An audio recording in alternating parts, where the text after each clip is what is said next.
established that routines and procedures are really important and they really do have a profound impact on our students, we're going to move into the how, the teaching strategies and supports. Every time you see this nice little collection of road signs, that means that we're going to address a new strategy. And we'll start with task analysis. So a task analysis breaks down and simplifies a complex task by giving the step-by-step instructions for the behavior or the skills that are needed to complete the task. We do this because those skills can be difficult for some of our learners to process as a whole. They look at the entire task, it's overwhelming and it's big. Task analysis helps learners gradually acquire smaller, more manageable steps of that complex, that bigger target skill or behavior. So we'll look at the steps that we take to create a task analysis, because when you're looking at teaching routines and procedures, this is how we suggest you do it, is by breaking that down. We'll go through the steps and I'll give you an example also. So we start by observing and identifying the target skill. To determine what skill we do need to target, we're going to have to watch and reflect, see what's happening and where that breakdown's occurring. Is there a routine to set the stage for learning first thing in the morning when students enter the classroom? Or does the teacher see a lot of challenging behavior? Students with more significant disabilities may also be experiencing confusion. So that's the example skill we'll consider as we go through these steps. Entering the classroom. It could be first thing in the morning, or for middle school or secondary teachers, it could be entering the classroom for each class period. So after we've identified the target skill, we need to consider the prerequisite skills the student will need. If they don't have those skills, we have to back up and teach those first. For entering the classroom, students need to be able to get to the classroom, to appropriately greet their peers or the adults that are already in the room. They need to physically access the needed areas of the room for putting their things away and going about their day. Now for the fun part. We get to break that skill down into its many little pieces. And it's important that you write out this step when you're going through a task analysis. You not only break it down like in your head, but you're going to write out the steps for that. When you start to write a task analysis, you'll probably find out that there are far more steps than you ever dreamed possible. Like, we as adults have a lot of these routines, they're automatic, and we don't think about each little step, like Gretchen mentioned with the driving example. But for our students who are learning them, we do have to think about each little step so that we can teach it. So there is another thing to consider is there is some variability between the steps for different people. So I might write the steps for a task analysis a little differently than you do, because I might do that task a little bit differently than you do. But that's another kind of a plug for using a task analysis to teach routines, is that everyone in the classroom or everyone in the school environment needs to teach those steps in the same order for a student who's learning those skills. This just helps with consistency, which we know helps in all of the parts of our day. So in our example, some of the basic steps are to greet the peer or the adults in the room, put away the items they bring with them, and then begin the expected activity, whatever that looks like for your classroom or your setting. After you've written down the steps, so you've done the fun part, you've written down all the steps of the task analysis, you need to follow the steps to make sure that you have a complete task analysis. It isn't uncommon to find out that you're missing a step that the student needs to be taught. Once again, like I said, because for us, it's automatic. When we really get into it, we realize that, oh, if I'm going to teach this to a student, I'm going to have to include this little step that maybe I didn't think of at first. So you'll find out what steps you're missing. And then once you have a completed task analysis, you're ready to teach the procedure or the routine. And you want to use a proven evidence-based method. So the next section of this training is going to be to introduce you to some of those methods that are commonly used to teach a task analysis. There are a couple of things we need to consider when deciding how we're going to teach this new skill. Think about what has or hasn't worked in the past for this learner. And how does this skill support the student's IEP or their learning goals? And then the final step is to implement the task analysis and utilize data. We can implement a task analysis for a whole class or for individual students. And as part of implementing, it's important to practice those routines with students and make practicing it fun. And we'll talk about some ways to do that with reinforcement later as well. Gretchen's going to talk to us later about data collection in more detail, so I won't belabor that here. But just that reminder that once you have your task analysis ready to go and you're ready to teach it to students, everyone needs practice. We've all seen those elementary teachers take those kiddos out in the hallway when there's no one in the hallway and practice lining up and walking up and down the hallway. And we have to do that with our kids so that they get the practice they need with the skill. Now, a few pro tips to make the task analysis work for you.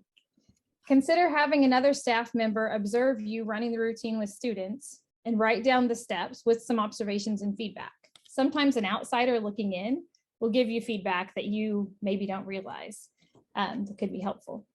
And then have a plan. How are you going to communicate that routine to students and to any other staff members who need to know about it?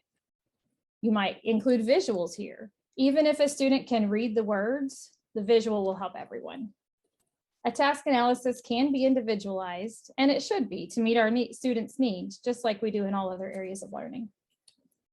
You can post the routines in your classroom. And of course, in special education classrooms, we see this a lot. We might have a hand washing routine posted by the sink, or we might have a little mini schedule near the students' cubbies, telling them how to unpack their backpack and where to put things away. But all classrooms can use this kind of a visual. They can be created for any routine that students need support with. Feel free to get creative with it and have some fun. Posting routines in a junior high or high school classroom makes it an official expectation. It's there on the wall, students see it, that's what's expected to happen. And then be consistent in your expectations. Just like with everything else, if we give an inch, they'll take a mile, right? So it's important that routines and procedures be consistent expectations that students can depend on. Clear is kind. If we're clear with our expectations and we're consistent with them, we're helping our students and helping ourselves. And you'll only see the results that we've been talking about, all those positive things that Gretchen shared with us that we see after implementing routines and procedures, if you implement them with fidelity. So consistency is definitely a big part of that. Thank you, Daylene. So now that you know how to make a task analysis, we are ready to talk about chaining procedures. So in most classrooms, your routines and procedures are taught total task, and that's where all of your steps are practiced in order, the entire sequence, and then they receive reinforcement at the end. However, we know that with our students that have more significant cognitive disabilities, they sometimes need us to break down these routines even smaller, like Daylene was talking about, and teach the steps individually. So when we're doing that, we need to determine if we are going to start at the beginning of the routine or at the end of the routine. Forward chaining is starting at the beginning of the task and working from there. So we also refer to breaking down, teaching the skills and behaviors, forward chaining, backward chaining, total task. We can also refer to these as chained behaviors. So those are skills or behaviors which consist of multiple steps. And it can be things like making a sandwich, tying your shoes, grocery shopping, writing a paper, completing a math problem. It applies to many, many things in life.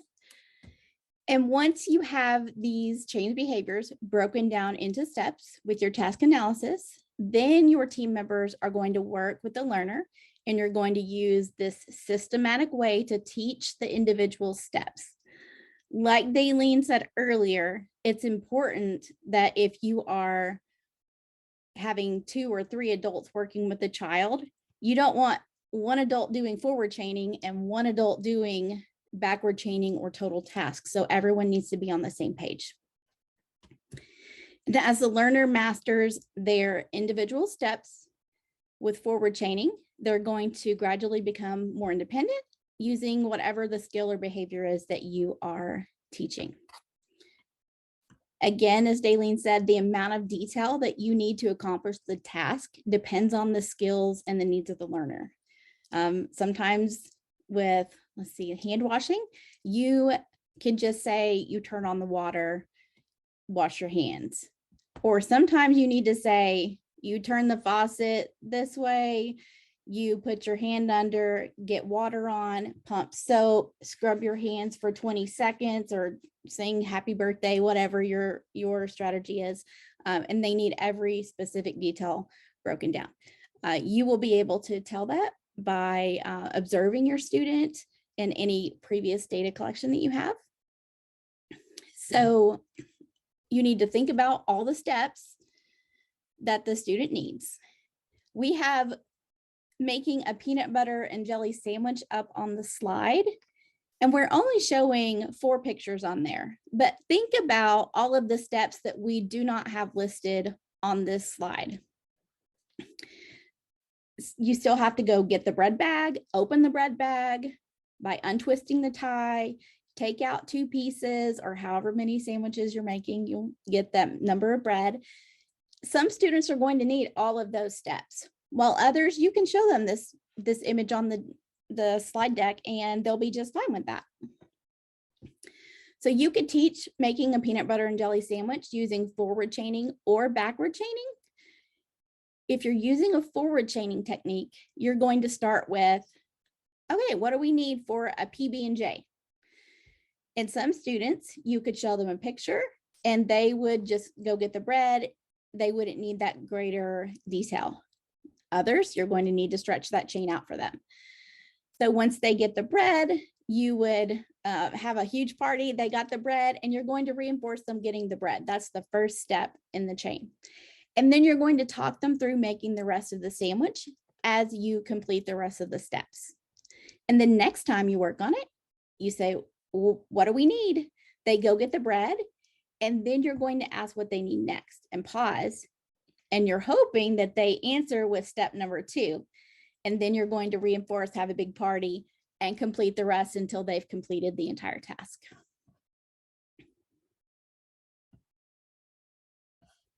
For backward chaining, this is a strategy that is used less frequently. If you have a student that has challenging behaviors and you know they're not going to stand there with you very long, they're going to need their reinforcement quicker. So you would go ahead and make the sandwich. And then if your last step is cutting that sandwich in half, you're going to have them cut the sandwich in half, and then they get to be reinforced by eating the peanut butter and jelly. Now, of course, they have to find a peanut butter and jelly sandwich reinforcing, or you're going to have to add something else. But the point is that they are completing that very last step in the chain. So the next time you're going to have the sandwich open, and then maybe they put the bread on, cut it, and then they get to eat their peanut butter and jelly sandwich. And then you're going to keep going down the steps until they can do the entire chain. This strategy is used often when teaching the communication routine of requesting, where your last step is asking for something and then the student immediately gets the item.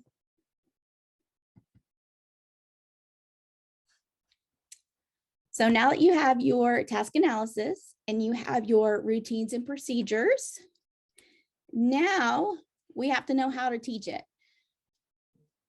If you're not sure, worry not, we have some strategies for you coming up next.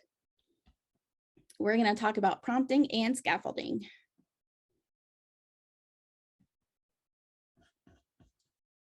So this graphic shows the types of prompts, and it gives a general flow of how they might work. However, once again, it all depends on the student and the skill. So when it comes to prompting, there isn't a one-stop shop. You can go to Google and search prompting, and you're going to find a wide variety of prompting hierarchies. Some are pyramids, some go left to right. You'll see that they're in different orders. That's because there is no agreed upon order across education or behavior analysis. The reason is it all depends on the student skills and the behavior that they're working on. So the important piece, the takeaway piece for you here is you need to know the different types of prompting, and you need to know how they work together. Because when you start using one of these procedures, you need to know how to add a prompt to make it more supportive, and you need to know how to take away a prompt from where you are to make it less supportive. So we're working on independence. So get to know the prompt levels. They are very important to the prompting process. The goal of prompting is to get your student to the correct answer with as little intrusion as possible. And it's only a prompt if it works. So if what you do doesn't work, it wasn't a prompt for the student. A prompt equals a correct answer. So what do you do if it doesn't work? You change your teaching process. You want to look at the steps you took, not wait on the student to eventually, complete whatever it is that you're trying to do. We change, not the student. I'm sure you've all heard the definition of insanity, doing the same thing over and over, expecting different results.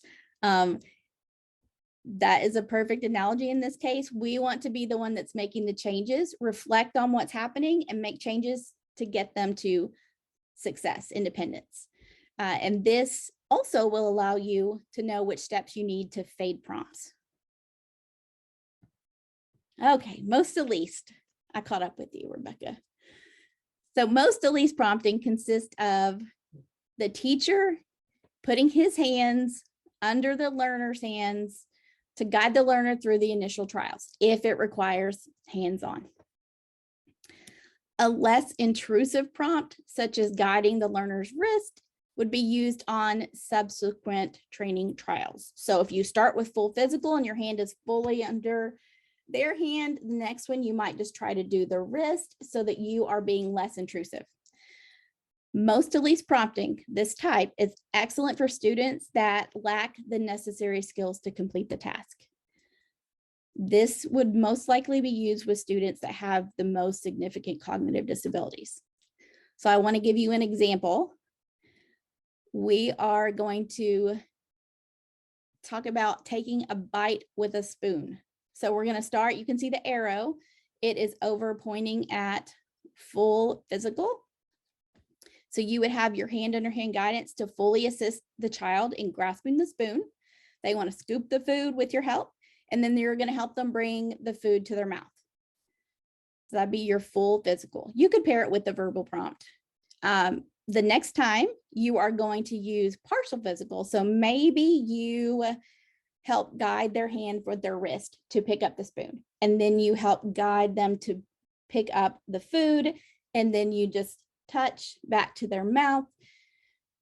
You've moved down to a less intrusive prompt. Again, you can pair that with verbal. And then just a verbal prompt on its own, you might say, use your spoon to eat your pudding. And you can pair a verbal prompt with a gesture or a model. If you want to just model it, obviously you would pick up the spoon, scoop the food, bring it to your mouth. Gesture, so you could just point to the spoon, they pick it up, you point to the pudding, then you point to their mouth. A visual, you could show a picture of someone taking a bite of pudding.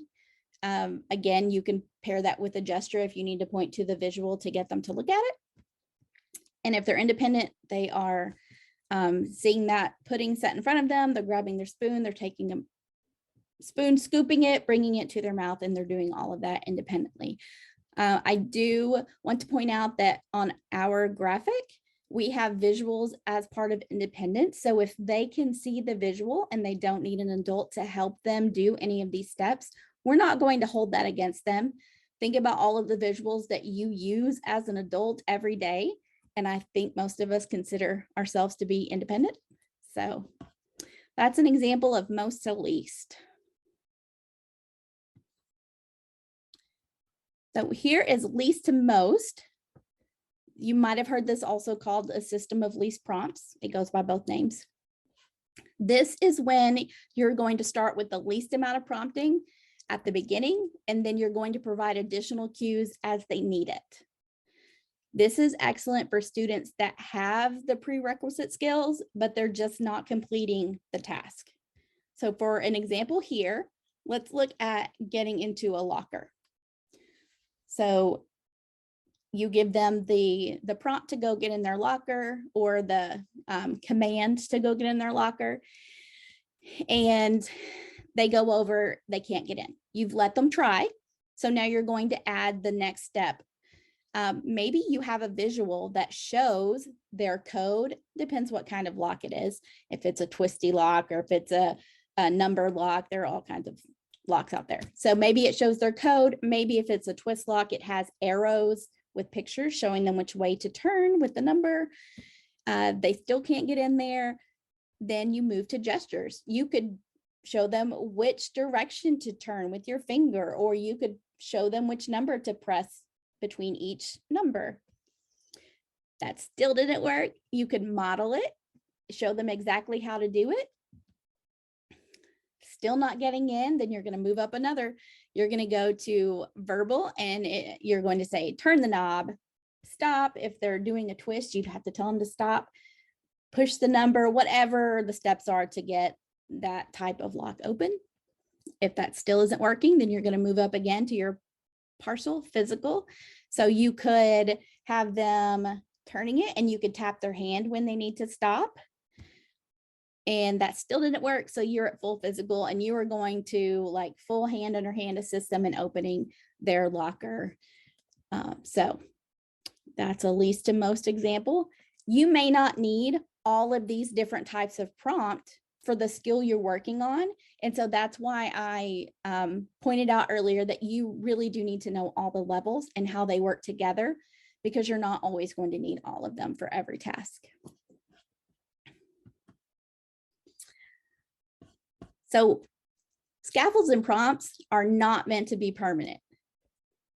If you've ever worked with a student that is prompt dependent, you present your direction, and you'll see a student and they'll like sit there and wait for you. They'll look at you until you move their hand or whatever they're supposed to do. Or I've seen where a student will put their hand in someone else's hand so that they will run them through the actions. If that's happening, they are prompt dependent, and you need to make a plan to start fading those prompts out. So that's why you need to make a plan. So before you start, you've got your TA, your task analysis. You've chosen if you're going to do forward chaining, backward chaining, total task, if that is that something you need for your student. And you're going to write down the steps of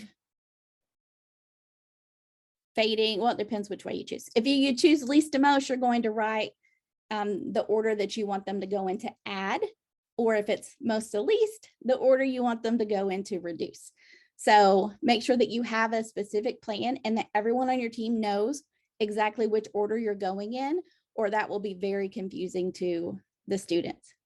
There are some very specific steps for fading prompts, but for this training, we want you to know that they need to be faded, and you need to make a plan for that and make sure everyone's in on the plan, and make sure that you are having, if you're having issues, if they're stalling, if they start to look like they're being prompt dependent, putting their hand in yours, whatever, you need to stop, drop, and assess. Look at what's going on, try to figure out where the breakdown's happening, and make a plan to fix that. And then, of course, you want to remember to reinforce heavily when the students are even a tiny step more independent than they were, because the whole purpose, the whole goal is to get students to be independent.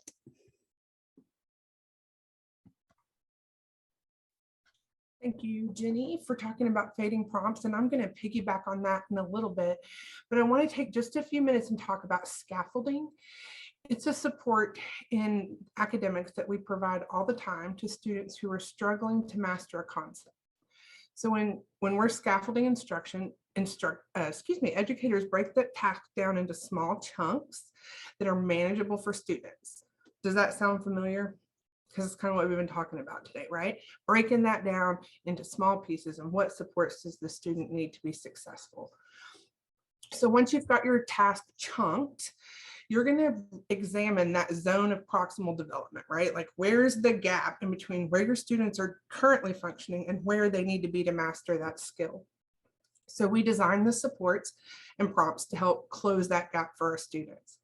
And just like with prompts, and Jenny just talked about, we have to fade our scaffolds. Those are not permanently put in place.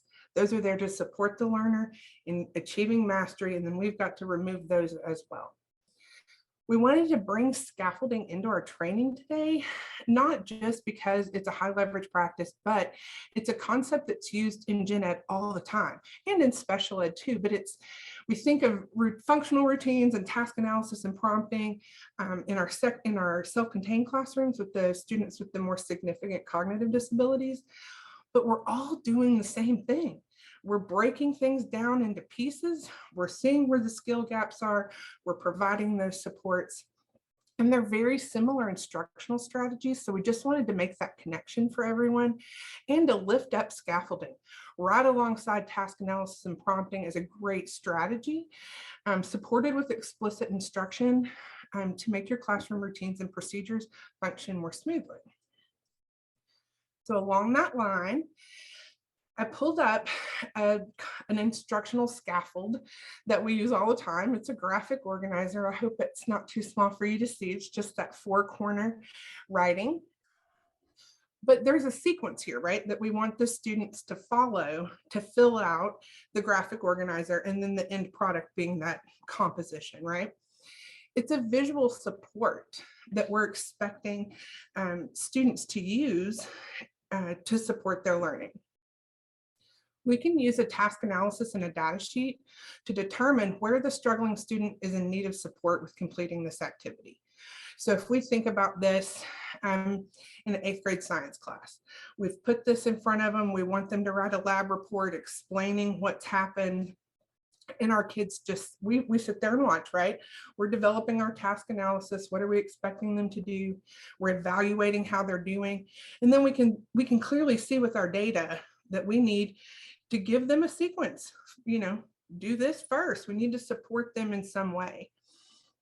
So I just wanted to make that point that a task analysis and a data sheet are so valuable in pinpointing where students are experiencing barriers using individual scaffolds that we may be providing in the classroom.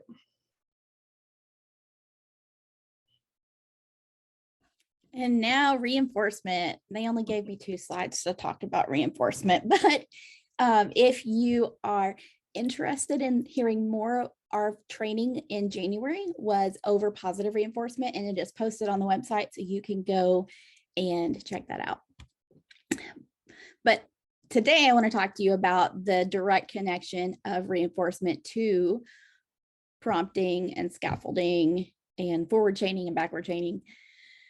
Reinforcement is an important concept for teaching. It is really cool to use with chaining procedures and prompting and scaffolding, because the process really kind of cues you on when you should provide reinforcement. So once you write your plan out, it's pretty much telling you when to provide reinforcement. You don't even have to think about it. It frees up brain space, right, Gretchen? So if you think about all of the breaks that you've had this year between your holidays, COVID, any other illnesses, you've probably had a lot of interruptions this school year. And after breaks, it's so important that you reteach all of your routines and procedures, and that you remember to provide that reinforcement. So it's a great idea if you increase your frequency of your reinforcement a little bit when you come back from breaks, to really reinforce the learning and get them back on track. Now, when considering reinforcement in relation to your procedures and routines, you have some options. You can reinforce at a class level, or you can reinforce at an individual level. So on the left side, I have an individual, and on the right side, I have your whole class. The reinforcer could be an item given like in the moment, or you could have planned something and you're waiting for them to meet the criteria to get to go and do it, where you just stop, drop, and go do something fun. That kind of reinforcement is really important for new skills. So perhaps you have a student that has struggled to get all of the skills in a procedure down. If you're working explicitly teaching this one skill out of your task analysis, You definitely want to provide reinforcement when they're successful. So it could be a gummy bear. So you could see it on the graphic. It could be an item or an activity, or it could be a token toward a goal. So it could be that they have a token board and you're giving them a penny toward choosing whatever reinforcer they chose. So you have some flexibility on how you want to use reinforcement in relation to prompting and procedures and routines. What if it's your whole class that you're talking about? Sorry, Rebecca, I'm hurrying. Maybe your class independently lines up following your procedure without any prompts for the first time by themselves, without having to practice any of that. And so you make a huge deal out of it. Maybe you give each kid in the class a mint. Or maybe you've been working on it for 9 weeks and it's a really big deal. You know, like if they do it the first week, that's cool. Give them a mint. Great job, guys. But if you've been trying to get them to do it for 9 weeks and they just do it, that's a much bigger deal than week 1. So maybe you take them outside for 5 minutes of free time. Maybe it's a skill that you mastered last semester, but they're still rocking it. And so instead of giving them something immediately, maybe you have a marble jar or some kind of a class reinforcement system, and they're working toward a pizza party or whatever it is. And so they get a marble or 2 marbles in their jar to go toward their pizza party. And just a reminder to always be prepared with your reinforcers. You want to have those figured out in advance for whole class, and you want to have them ready to go, ready to hand over. If you have already watched the reinforcement training, you know that the gold standard for getting a reinforcer to a student is 1 to 3 seconds. Obviously, if you're using reinforcement with a whole group, it's going to take a little bit longer, but the key there is as soon as possible.